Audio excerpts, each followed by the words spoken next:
춥지 않은 겨울, 한파가 몰아치는 봄, 물폭탄과 수해로 이어지는 아열대성 기후의 여름. 이것이 현재 우리가 살아가는 지구의 모습이다. 산업화 이후 몸살을 앓는 지구. 경제 발전과 함께 우리는 환경 위기라는 현실에 직면해 있다. 온실가스 배출로 인한 지구의 평균 온도 상승으로 각종 문제가 발생했고, 이제 우리의 생존까지도 위협받고 있다. 기후 위기는 이미 우리에게 닥친 절박한 현실입니다. 이제는 지구를 위해, 그리고 우리의 생존을 위해 본격적인 에너지 전환을 모색할 때, 에너지 딥 체인지. 과연 우리에게 남은 기회와 시간은 얼마나 될 것일까?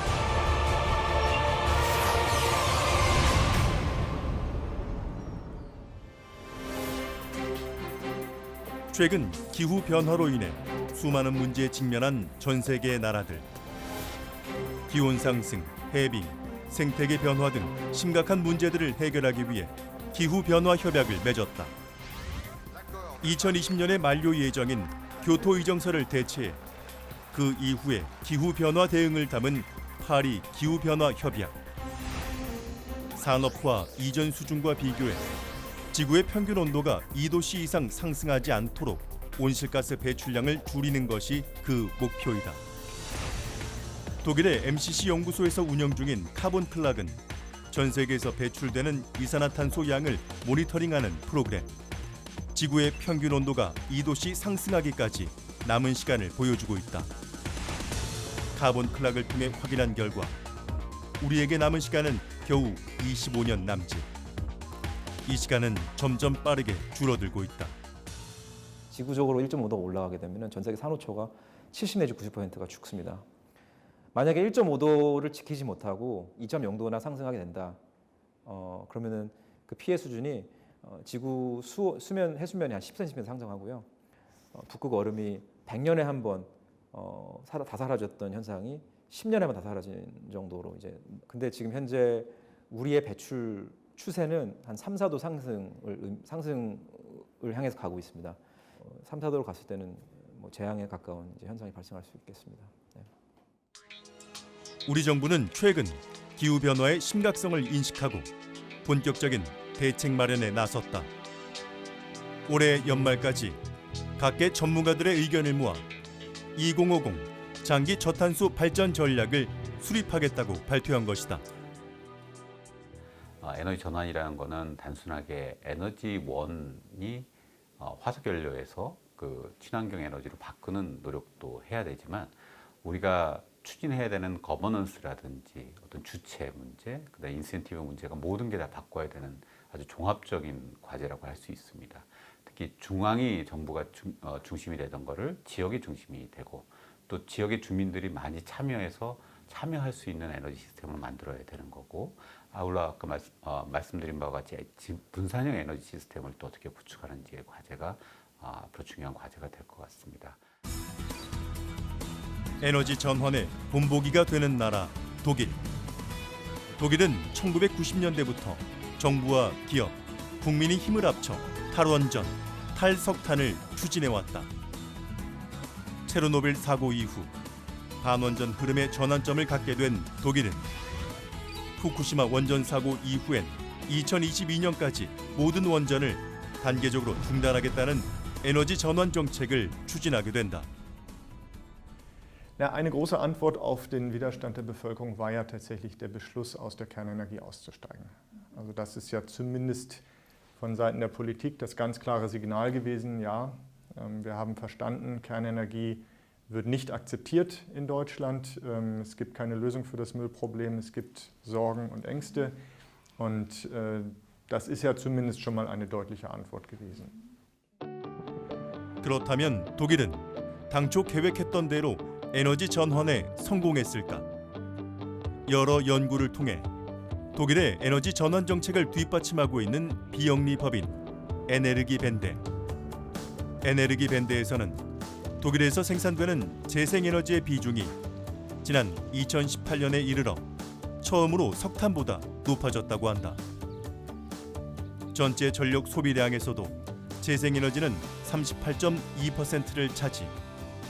지난 18년간 독일 내에서 재생에너지 시장은 꾸준히 성장해왔다.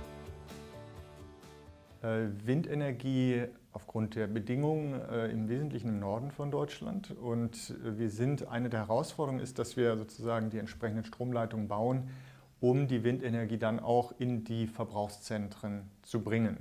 Das ist jetzt nicht das, was man als dezentral bezeichnen würde, aber die Erzeugung in Norddeutschland ist wiederum auch durch Hunderttausende von Windanlagen, die natürlich sehr viel kleinteiliger sind als traditionelle Großkraftwerke.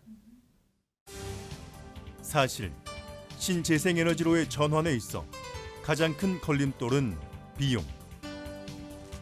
신재생에너지로 전기를 생산하는 것이 기존 방식보다 가격 경쟁력 면에서 비효율적이기 때문이다. 또한 원전 해체로 인한 일자리 감소를 우려하는 관련 기업들의 반발도 컸다. Ja, also es gibt Untersuchungen von den Ministerien auch, die aufgezeigt haben, dass in den letzten Jahren in Deutschland bis zu 360.000 Arbeitsplätze für die Erneuerbaren, also für Projektierer, für Planung, für Umsetzung und Ähnliches geschaffen wurden. Mittlerweile sind es allerdings ein paar weniger. Wir haben jetzt 317.000 ungefähr. Das liegt ein bisschen daran, dass die Solarbranche und auch die Windkraft in Deutschland doch ein wenig einbußen musste in den letzten. 에너지 전환 정책이 성공하기 위해선 재생에너지를 통한 안정적인 전력 생산이 가능해야 한다. 과연 그것은 실현 가능한 일일까? 독일 브란덴부르크주에 위치한 펠트하임. 수도 베를린에서 차로 1시간 반 정도 떨어져 있는 이 작은 농촌 마을은 에너지 자립마을로 잘 알려져 있다. 마을 바깥쪽엔 55기의 풍력 발전기가 설치되어 있는 상황. 이를 통해 생산되는 전력량은 연간 2억 5천만 킬로와트에 달한다. 이것은 약 6만여 가구가 쓸 수 있는 양이다. 이 전력 중 채 1%도 안 되는 100만 킬로와트가 펠트하임에서 소비되고 나머지 99.6%는 인근 대도시 베를린과 포츠담으로 판매된다. Hier sehen Sie die ganze Sache, was die Anlage ist. Das waren die ersten Turbinen bei uns, die aufgestellt wurden. Die sind nach 21 Jahren demontiert worden, waren sie ausgelaufen. Die Zeit ist eigentlich, man sagt 20 bis 22 Jahre, die Standzeit. 마을 안쪽엔 태양광 발전 시설을 비롯해 여러 재생에너지 시설이 들어서 있다. 그중 주목할 만한 시설은 바이오 가스를 생산하는 공장. 이 공장에선 날씨와 상관없이 전력 생산이 가능하다. Das sind die Stallanlagen der Agrargenossenschaft, wo diese Tiere, die Schweine drin sind. Und das ist das Technikgebäude, wo der Generator, der Gasmotor drin ist. Hier vorne sehen Sie dieses Schräge, das ist die Kippmulde, die hochgefahren wird. Da wird die Mais-Silage reingeschüttet, die dann die Anlage versorgt. 펠트하임은 지난 1994년부터 에너지 자립마을로 변화하고 있다. 전체 37가구에 130여 명의 주민들이 살고 있는 이 마을은 마을 자체적으로 생산하는 재생에너지로 모든 전력을 사용하고 있다. Aber von Anfang an dann gleich, wie das entstanden ist. Also entstanden ist diese Sache 94, 95, als unser jetziger Geschäftsführer der Energiequelle GmbH hier in den Ort kam und vorstellig wurde bei der Gemeindeverwaltung. Er wollte gerne Windturbinen aufstellen. 이 작은 농촌 마을은 처음엔 풍력 발전기가 겨우 4기에 불과했지만 현재는 총 55기. 풍력 발전기 운영이 성공을 거두자 이 마을에선 바이오 가스 생산에 나섰다. 이런 에너지 자립은 독일 정부의 적극적인 정책 지원과 함께 이루어진 결과로 마을 사람들은 에너지 사용료에서 여러 혜택을 보고 있다. Wir haben einmal ein Kilowattstundenangebot von Energiequelle von 16,6 Cent pro Kilowattstunde preismäßig. 16,6 Cent. Im Moment liegt der Preis für Strom in der Bundesrepublik bei 28 Cent. Das ist schon ein kleiner Vorteil.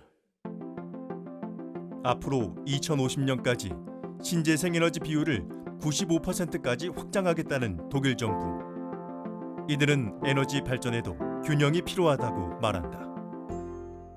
Ja, wir glauben schon daran, dass es ganz gut ist, einen breiten Mix eigentlich zu entwickeln. Also einerseits, weil es natürlich auch von den Bedingungen, Strom dann zu ernten, unterschiedlich ist. Also es gibt Tage, wo die Sonne scheint, es gibt Tage, wo eher Wind ist und dadurch kann man das ein bisschen besser ausgleichen. Wir glauben auch, dass es ganz sinnvoll ist, es über größere Regionen zu entwickeln, weil dann in der einen Region vielleicht eine hohe Windeinspeisung ist, in der anderen nicht und man das ausgleichen kann. 북유럽, 북해 연안에 위치한 나라 덴마크. 덴마크는 인구 550만의 작은 나라지만 세계에서 손꼽히는 그린 에너지 강국이다. 덴마크는 현재 전체 전력 생산의 50% 이상을 재생에너지로 만들어내고 있다. Back in the early 1970s, Denmark was totally dependent on imported oil. We had no natural resources, so we imported all our oil and energy, especially oil, from one country, Saudi Arabia. So when the OPEC countries back in the winter of 1973 decided to raise prices overnight, Denmark was very severely affected. So government and parliament at the time had to tack a new energy course, and it was decided to focus on renewable energy and energy efficiency. And that really paved the way for the green transition, those decisions taken back in the early 1970s. 수도 코펜하겐 남쪽 항구에서 배로 30분 거리. 넓은 바다 한복판엔 대규모 해상 풍력 발전 단지가 세워져 있다. 북해에서 불어오는 초속 5에서 10m의 바람은 풍력 발전에 매우 적합한 자원이다. We are right now at Nysted Offshore Wind Farm. It was put up in 2003, so now it's 16 years of age. It has been producing ever since. It consists of 72 wind turbines, and it's an old small turbine type compared to what we put up today. It's 2.3 megawatt, and the turbines we put up today, it's 7 or 8 or 9 megawatt turbines. I have 16 technicians and totally 21 people working on this wind farm. 덴마크에서 풍력 발전기를 통해 만들어지는 전력은 연간 6억 메가와트. 이는 덴마크 가구의 절반이 쓸 수 있는 양이다. 덴마크의 가장 큰 발전 회사인 웨르스테드. 이 회사는 우리가 찾은 니스테드 해상 풍력 단지를 운영하는 기업이다. 그런데 이 회사가 처음부터 재생에너지를 전문으로 다뤘던 건 아니다. 지난 10년 동안 이 회사엔 꽤 많은 변화가 있었다. So we used to be a conventional utility with coal-fired power stations, but we decided that we needed to move into renewable energy, and we tried various things, including offshore wind, and it turned out that our competences from operating and building normal power plants fit very well with offshore wind. So we started to make this our strategy, and we have been very successful in this. And from that point, we have grown into become the world-leading offshore wind developer. 기업의 성장과 함께 만들어진 수많은 일자리. 이 회사가 에너지 전환과 함께 고용과 이익 창출에 성공할 수 있었던 이유가 있다. 그건 바로 정부의 일관된 정책, 그리고 환경을 생각하는 시민의 의식 변화 덕분이다. 특히 30년에 걸쳐 이루어낸 정치권의 합의는 덴마크 재생에너지 산업을 육성하는 데 밑거름으로 작용했다. But other positive effects in our view is that we see that society wants clean energy. A lot of people, especially a lot of young people, are deeply concerned about climate change and the negative environmental impacts, air quality. Offshore wind power, renewable energy, is clean and does not affect the climate. 덴마크 공과대학교의 한 연구실. 이곳에선 지자체와 기업들이 협력해 재생에너지 개발과 저장에 대한 연구를 진행 중이다. 이 연구실에서 진행하는 대표적인 연구는 섬 전체를 미래 스마트 전력망으로 활용하는 파워랩 DK. 대학 안의 관제실에선 덴마크의 작은 섬 본홀름의 전력망을 그대로 본떠 가상 실험을 진행 중이다. I could give you one example for example, Bornholm, which is an island in Denmark, and you can actually see it up here at the map, if you can see. There's only one connection to Sweden. So the thing is, when you implement a lot of renewables, you have a lot of variation. You have both during the day and night. You have during seasons. We have a lot of that in Denmark. So how, if we just cut the line to Sweden from Bornholm, 40,000 people living there, that's an experiment of testing the grid stability, the resilience in the system. 이런 식의 산학연 연구실 운영이 중요한 이유는 재생에너지 개발과 관련된 일자리가 만들어진다는 점이다. And then in Denmark we have a financial environment that you can apply for money grants for mostly that going to the research university people. But then to combine very high expertise, high knowledge at research level with companies that have developed a product or have a nice idea of how to make a new service to the market. And that's actually how we work. And then PowerLab, the role of us is actually to connect those partners, you could say. 신재생 에너지로의 전환은 전 세계적인 추세. 한국 또한 그 흐름에 동참하고 있다. 급변하는 기후 속에서도 우리 삶의 터전을 지키기 위한 노력들이 이어지고 있는 것. 미래의 지속 가능성을 염두에 둔 에너지 전환 정책이 바로 그것이다. 우리나라도 정책적으로 재생에너지 보급을 확대하고 온실가스 감축을 위한 에너지 정책을 아주 주요 정책으로 좀 확정을 해서 추진을 하고 있습니다. 특히 3020이라고 재생에너지 보급과 관련된 계획을 발표한 바 있고, 최근 3년간 추이를 보면 우리가 계획했던 것보다 더 빠른 속도로 재생에너지가 좀 보급이 되고 있고, 또 올해만 해도 저희가 한 2.7기가와트 정도를 예상했는데 한 4기가와트 정도가 보급될 것 같은 예상을 갖고 있습니다. 그러니까 빠른 속도로 성과를 내고 있고, 정부 정책에서도 핵심적인 정책으로 저희가 고려를 하고 있습니다. 현재 우리나라에서 가장 큰 규모를 자랑하는 서남의 해상풍력 실증단지. 보통 산지에 세워진 풍력발전단지를 생각하기 쉽지만 이곳은 말 그대로 해상의 발전단지가 설치돼 있다. 전북 고창의 90포항에서 10km 떨어져 있는 서남의 해상풍력단지는 올해 1월 준공을 마친 후 상업운전을 시작했다. 저희 단지 60메가에서 이제 발전을 했을 때 연간 155기가와트 아워를 이제 발전을 할 수 있는데, 이 발전량은 고창 부안의 이제 수전 전력의 약 15%를 차지하는 발전량입니다. 3메가와트급의 발전기 20기가 800m 간격으로 설치되어 있는 이곳. 바다에는 바람을 막는 지형지물이 없기 때문에 육상에 설치하는 것보다 터빈의 발전 효율이 좋다. 저희가 저희 발전 단지가 총 2.5기가와트로 이제 계획이 되어 있고, 현재는 1단계로 60메가가 이제 진행되었습니다. 지금 2단계도 이제 곧 착수할 예정이고, 2단계는 약 400메가와트 그리고 추후에는 2002기가와트 규모의 이제 발전 단지를 조성할 예정입니다. 여기서 눈에 띄는 건물은 국내 최초이자 아시아 최초로 만들어진 해상 변전소. 해상 변전소는 발전기에서 생산된 전력을 모아 육지로 보내는 역할을 한다.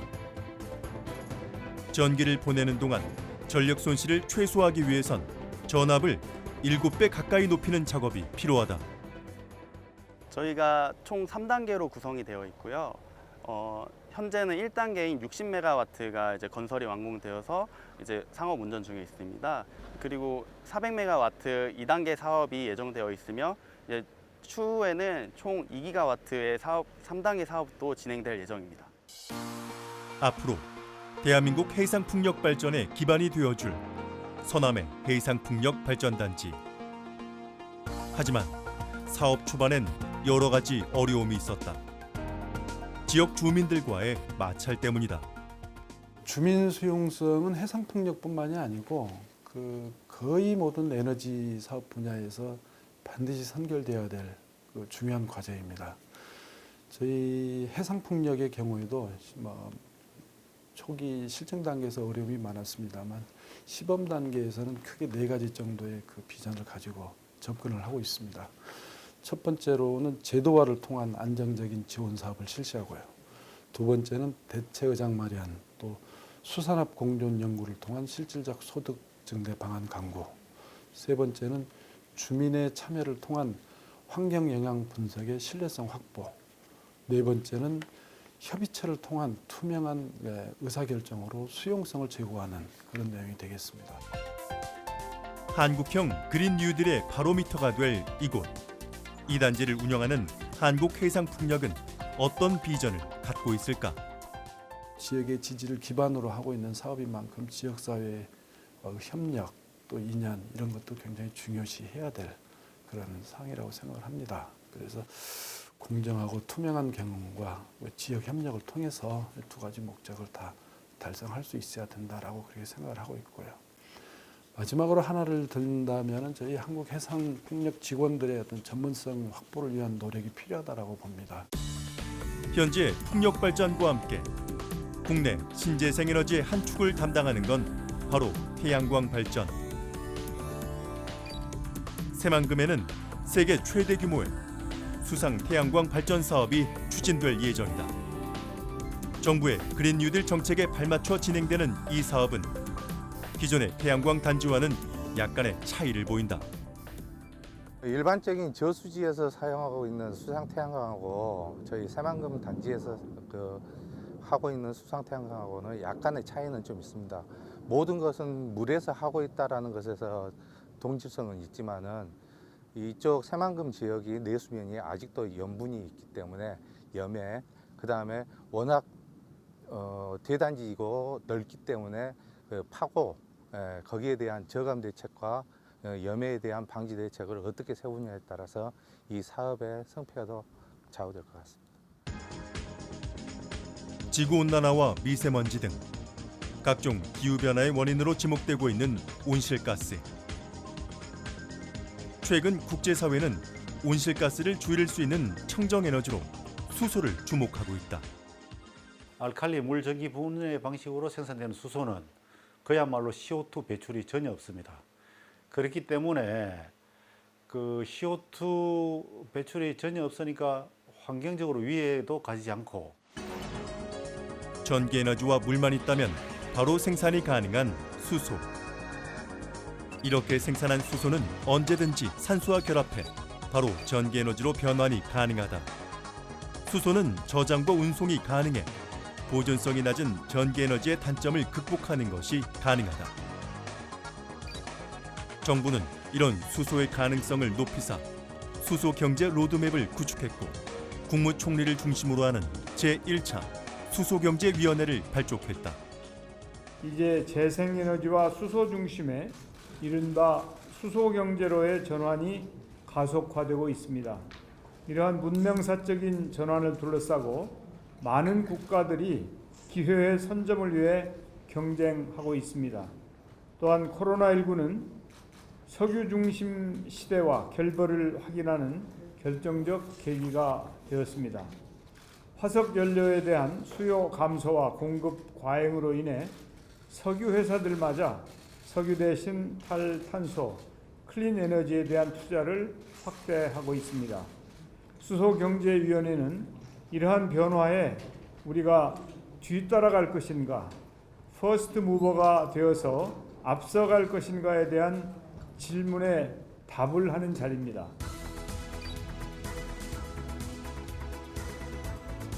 지난 7월 초 경기도 고양에 열린 2020 수소 모빌리티 쇼.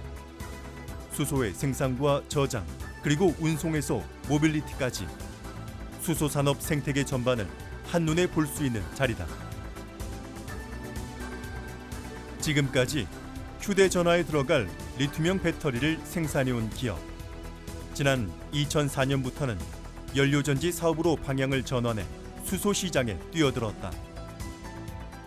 메탄올을 직접 주유하는 방식의 이 지게차는 기존의 배터리와 수소 연료 전지가 같이 들어있는 하이브리드 형태, 배터리의 무게나 오염, 그리고 충전 시간의 문제를 개선했다. 미래의 산업은 반도체에서 산업이 넘어왔듯이 수소가 중심이 될 거고 친환경적인 부분에서 경쟁력을 가져갈 수 있을 거다. 그런 아이템 쪽에서 찾게 된 것이 연료전지가 되겠습니다. 현재 우리나라는 세계 최초의 양산형 수소 전기차를 출시한 상황. 최근엔 2세대 수소 전기차를 출시했다. 이렇게 우리나라는 수소 연료전지 개발에서도 두각을 나타내고 있다. 또한 정부는 더 많은 곳에 수소 충전소를 구축하고 특정 지역을 수소 특구로 만드는 등 관련 사업의 육성을 약속했다. 최근에 정부에서 수소사의 비전을 인식하시고 국가의 미래 성장 동력으로서 크게 정책 기반도 해주시고 관련 법도 제정해 주시고 계시고, 그다음에 수소사회를 활성화시키기 위해서 각종 세제 혜택이나 보조금 지원을 열심히 해주고 계십니다. 저희들 그 기업체 입장에서는 정부의 이러한 정책적인 드라이브와 지원이 크게 도움이 되고 있고요. 현실적으로는 이제 그 수소사회가 생소하기 때문에 이 수소사회를 이행하기 위해서 일반 국민들께서 수용하실 수 있고 받아들일 수 있는 법 정비나 정책적인 배려, 이런 것들이 조금 뒷받침된다면 아마 전 세계에서 못지않은, 우리나라가 못지않은 수소사회로 가는 큰 동력이 되리라고 판단하고 있습니다. 지난 2017년 다국적 컨설팅 회사 맥켄지에서 발표한 한 보고서에 따르면 전 세계 수소 산업은 2050년에 이르러 약 2,500조 원 규모가 될 것으로 전망하고 있다. 산업용 원료만이 아니라 다양한 분야에서 사용될 것으로 예상하고 있는 것이다. 수소는 환경과 일자리, 부가가치 창출 등의 여러 요인들을 만족시킬 것으로 기대된다. 에너지 저장 시스템으로서도 강점이 있기 때문에 아마 수소 에너지가 다양한 솔루션으로 적용될 거라고 생각이 되고 있고요. 우리가 많이 쓰는 운송, 특히 자동차라든지 철도, 여러 가지 시스템에도 사용이 가능하고 선박, 비행기, 항공 모두에서 다 적용 가능하기 때문에 아마 우리 생활을 바꾸는 데 있어서는 가장 큰 변화를 야기할 변화의 하나의 소스가 되지 않을까 하는 그런 생각을 하고 있습니다. 미래를 바꿀 청정에너지로 지목되는 수소. 수소가 상용화될 때까지 징검다리 역할을 해줄 또 다른 친환경 에너지가 주목받고 있다. LNG로 불리는 액화 천연가스. LNG는 지하에 묻혀있는 메탄가스를 관을 통해 뽑아낸 뒤 영하 162도의 상태에서 냉각해 그 부피를 압축시킨 것을 말한다. 천연가스는 석탄과 석유에 비교해 온실가스 배출량이 적어 탄소 저감에 도움이 되는 친환경 에너지다. 여기에 열량까지 높아 사용자들에겐 환영받는 에너지. 국내에선 주로 도시가스로 사용된다.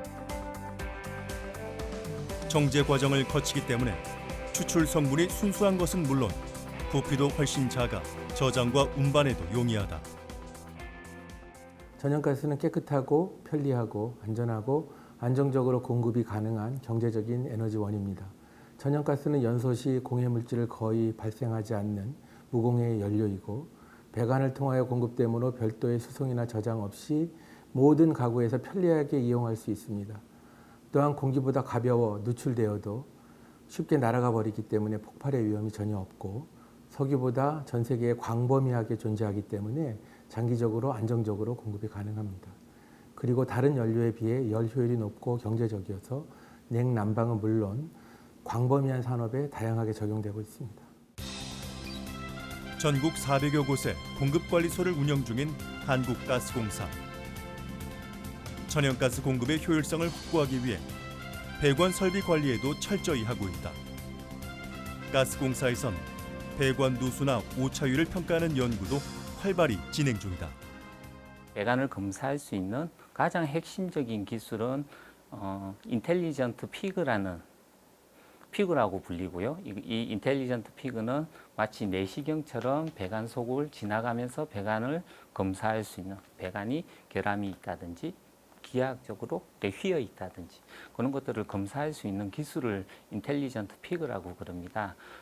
피그는 흔히 예전 오일 앤 가스 산업에서 초창기에 에너지를 수송하기 위한 배관의 어떤 청소용, 배관 내부의 여러 가지 슬러지들을 청소해서 수송 효율을 높이기 위해서 사용하는 형태였는데, 거기에 이제 센서 시스템과 센스와 어떤 데이터, 다음에 운영 시스템을 탑재해서 어떤 배관의 결함을 검사할 수 있는 형태로 발전된 형태라고 보시면 될 것 같습니다. 천연가스에 주목하는 또 다른 이유는 수소의 원료가 된다는 점. 특히 LNG와 같은 배관을 통해 수소의 공급이 가능하기 때문에 LNG 보급을 담당하는 가스공사 입장에선 수소가 새로운 미래 산업이다. 우리 공사는 작년 4월 수소사업 추진 로드맵을 통해 2030년까지 총 4.7조 원을 투입하여 수소의 생산과 공급, 기술 개발 등 수소 산업의 전 과정에 선도적인 투자를 펼치겠다는 비전을 밝혔습니다. 또한 수소 유통 전담기관으로 우리 공사가 선정된 만큼 수소 사업 추진 로드맵의 이행과 더불어 수소 유통 체계의 확립, 가격 유지 등 수소 유통 전반에도 중추적인 역할을 담당할 예정입니다. 앞으로 민간 부문과 적극 협력하여 수소 에너지 중심의 친환경 에너지 전환을 선도해 나가겠습니다.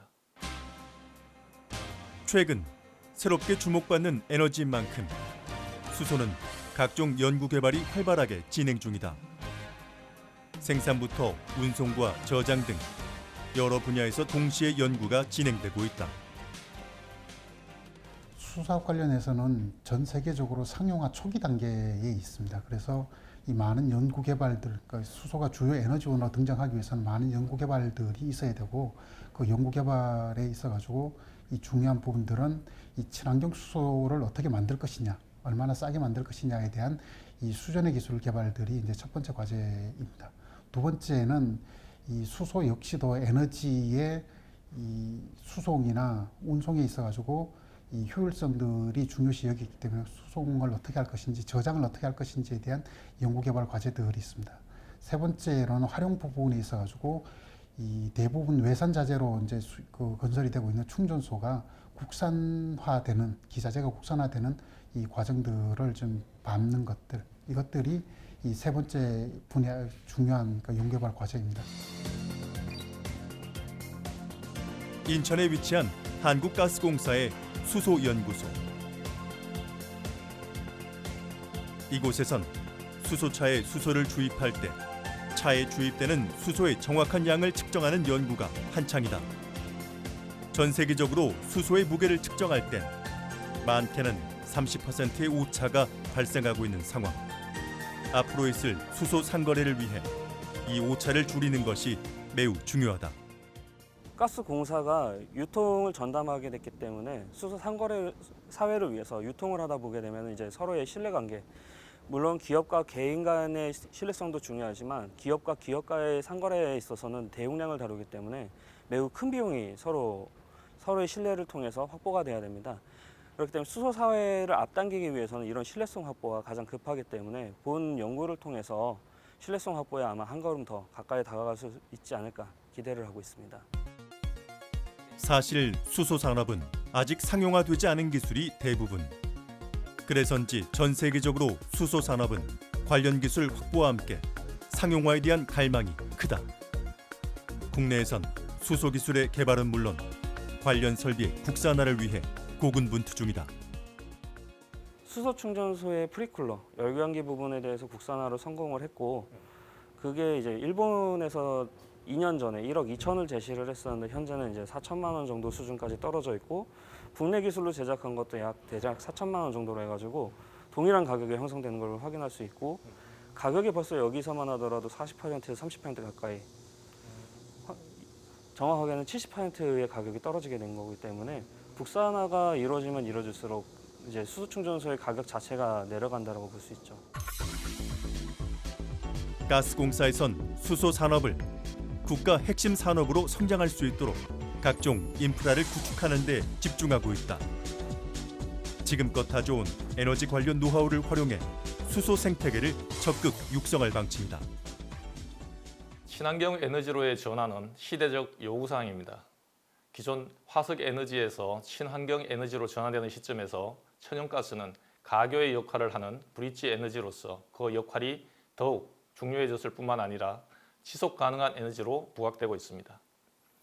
수소 에너지는 국가적으로 추진하는 친환경 미래 에너지입니다. 천연가스로 수소를 생산하는 방법이 현재로서는 가장 경제적인 방법으로 평가되기 때문에 지난 36년간 쌓아온 천연가스 인프라와 노하우를 바탕으로 수소 산업 생태계 육성에 앞장서고자 합니다. 천연가스 공급을 위한 인프라 및 경험을 바탕으로 수소 생산 인프라 및 유통체계 구축 등 수소 사업을 적극적으로 추진하고 있습니다. 가스공사는 수소 유통 전담 기관으로 선정되어 수소 거래 시스템 구축과 수소 관련 정보를 제공하고 안정적 수급 관리를 차질 없이 추진할 계획입니다. 또한 민간 부분과 동반 성장을 통한 수소 산업 생태계 조성에 앞장서고 기술 개발 및 안전관리 제도 구축에 적극 참여하여 수소 산업이 국가 핵심 사업으로 성장하는 데 중추적인 역할을 할 것입니다. 이렇게 수소 생태계를 만들기 위한 마중물이 하나씩 마련되면서 중소기업들도 관련 사업에 뛰어들고 있다. 경기도 성남에 위치한 한 기업. 이 기업은 에너지기술평가원의 지원을 받아 질량 유량계 개발에 매진하고 있다. 저희가 개발하고 있는 유량계의 정확도를 측정하는 그 설비입니다. 그래서 기준이 되는 지금 가장 기술력이 높다는 독일사 제품하고 저희가 개발하고 있는 유량계하고 비교를 측정을 해서 정확도를 저울을 통해 가지고 얼마나 오차가 발생을 하는지를 확인하고 개선하고 하는 데 필요한 설비입니다. 저희가 지금 개발을 해가지고 이 설비를 운영한 지는 한 1년 정도 되는데 처음에는 뭐 비교도 안 될 정도였고요. 몇 프로라고 말씀드릴 수 없을 정도로 이제 차이가 많이 났었는데 저희가 지금 시제품을 한 5번째 만들면서 지금 거의 비슷한 수준까지 갔습니다. 그래서 독일산 대비 한 90% 이상 그 정도의 성능은 확인이 지금 되고 있습니다. 현재 진행하는 연구의 가장 큰 목표는 수소 충전소용 부품의 국산화.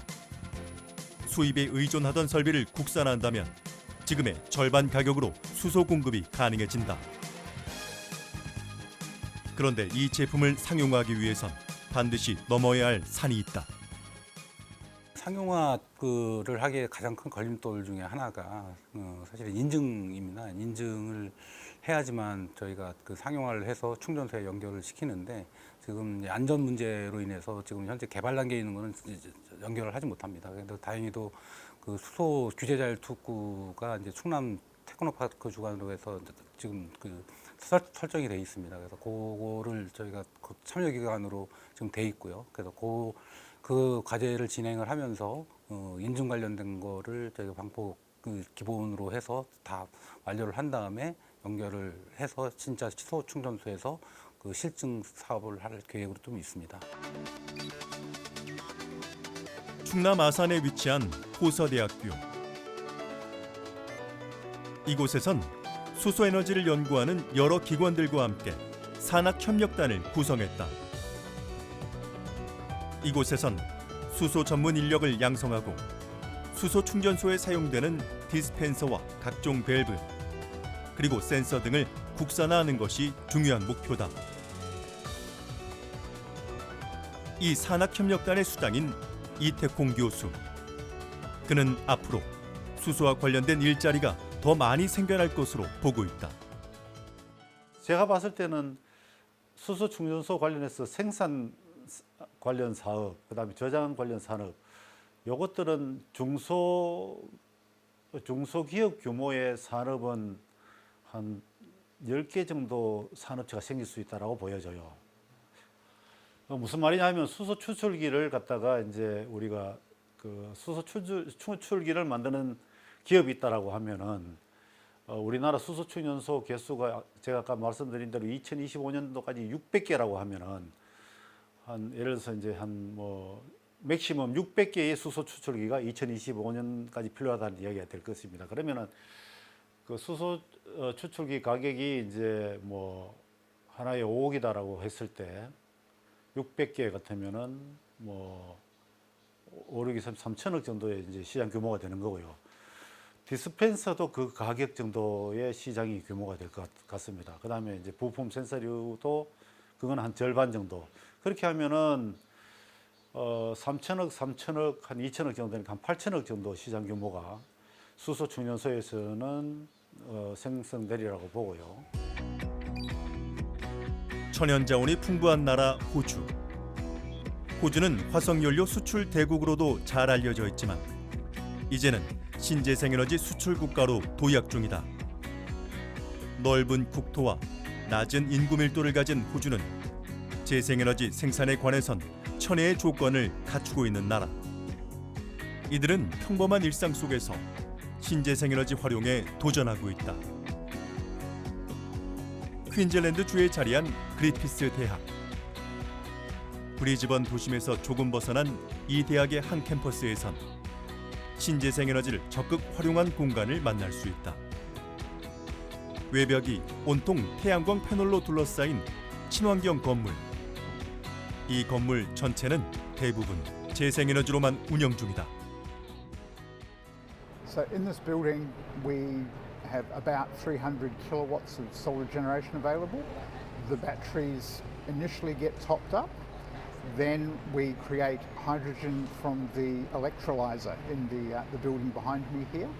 So when you look at what the building can generate, we will see up to 280 to 290 kilowatts of power from the roof. The building itself will use about 70 to 80 kilowatts, which means that you've got nearly 200 kilowatts of excess solar generation, which the electrolyzer can then run from.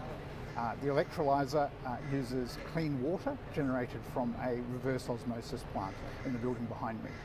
So we take pure clean water, use an electrolyzer to generate hydrogen from it, and then store it into these storage modules in the building here. 애초에 재생에너지로만 운영되도록 철저하게 설계된 건물. 그리고 이것이 실제 가능한지 실험하기 위해 최첨단 기술들이 적용됐다. The building approach is that when the sun comes up in the morning, the initial is to charge the batteries. Once the batteries are full, any excess energy is then used to make hydrogen. That hydrogen is stored. So it's about a demonstration of how you might use renewables in concert with hydrogen as a storage media to attempt to just demonstrate what might be possible in renewable systems and how they work together. 에너지를 사용해도 탄소 배출이 없는 이상적인 순환 구조. 이 건물은 수소를 저장 매체로 사용하면서 날씨와 상관없이 재생에너지 전력을 안정적으로 공급할 수 있게 됐다. 그리고 주변 건물에도 남은 전력을 공급한다. The renewables won't be wasted. They'll be used by the building next door on the campus.